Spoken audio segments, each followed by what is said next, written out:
हमारी स्टोरी आगे बढ़ती है कि अर्जुन ये एक्सेप्ट कर चुके हैं कि काम तो करना ही पड़ेगा, लेकिन फिर वो आगे कहते हैं कि काम तो करूंगा, लेकिन मुझे उसके अच्छे या बुरे रिजल्ट्स नहीं चाहिए, क्योंकि काम करने से रिजल्ट तो मिलेगा ही, या तो अच्छा होगा या बुरा होगा, या पाप होगा या पुण्य होगा, लेकिन मुझे दोनों नहीं चाहिए। तो क्या किया जाए?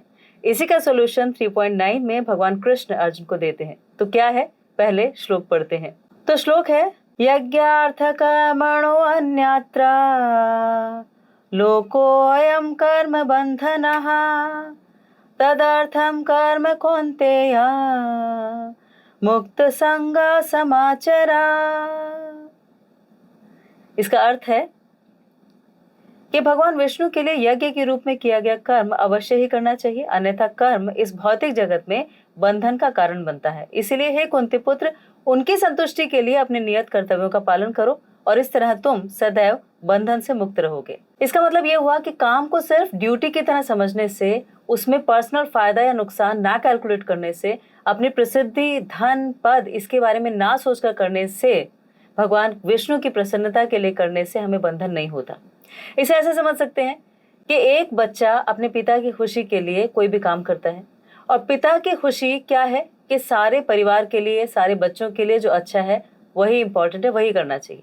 इसे यहाँ यज्ञ कहा गया है, और ऐसा करने से हम बनते नहीं, क्योंकि इसके जो रिजल्ट्स हैं वो पिता को मिलते हैं, बच्चे को मिलते ही नहीं।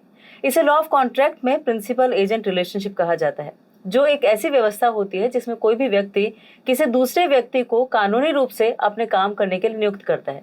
तो एजेंट के ऊपर कोई लायबिलिटी नहीं आती, वो सारी लायबिलिटी प्रिंसिपल की होती है। या इसे ऐसे समझें कि मान लीजिए किसी देश के प्रशासन ने वहां के सैनिकों को यह आदेश दिया कि जाकर दुश्मन सेना के बहुत सारे सैनिकों को मारे।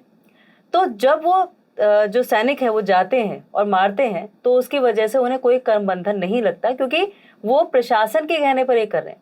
या इसे ऐसे समझ सकते हैं कि मान लीजिए एक बैंक में कैशियर है, तो मैनेजर के कहने पे 1 करोड़ रुपया उसने कहीं से एक्सेप्ट किया, और मैनेजर के कहने पर ही उसने 1 करोड़ रुपया कहीं पे ट्रांसफर कर दिया, तो उससे ना उसका पर्सनल फायदा है ना नुकसान है।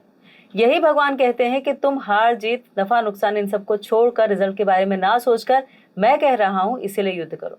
जानते हैं, अगर ये वर्ड्स हम समझ जाते हैं तो हमारी ईगो, हमारी सेल्फिश डिजायर्स कम हो जाती हैं। हम अपने आप के लिए काम करना बंद कर देते हैं, हम फ्री होके काम करते हैं, क्योंकि तब उसका कोई कर्म बंधन हमें लग नहीं रहा होता। तो ये जो फ्रीडम हमें मिलता है प्रैक्टिकली, यही हमें एक सेटिस्फेक्शन देता है, हमें मेंटल टेंशन, फ्रस्ट्रेशन से बचाता है। तो यही अर्जुन की भी जो टेंशन थी उसे खत्म करने के लिए भगवान ने कहा कि तुम जो कुछ कर रहे हो उसको बिल्कुल भूल जाओ कि तुम कर रहे हो, सिर्फ तुम इसलिए कर रहे हो क्योंकि तुम एक इंस्ट्रूमेंट हो, और इंस्ट्रूमेंट होके काम करोगे तो तुम एक पूरी सोसाइटी के लिए, फायदे के लिए काम करोगे, और वही तुम्हें करना है, वही तुम्हारी एक्सपर्टीज है और वही तुम्हारा कर्तव्य भी है। बस यही हमें इस श्लोक से भी सीखना चाहिए, ये इसका टेक अवे लेसन है।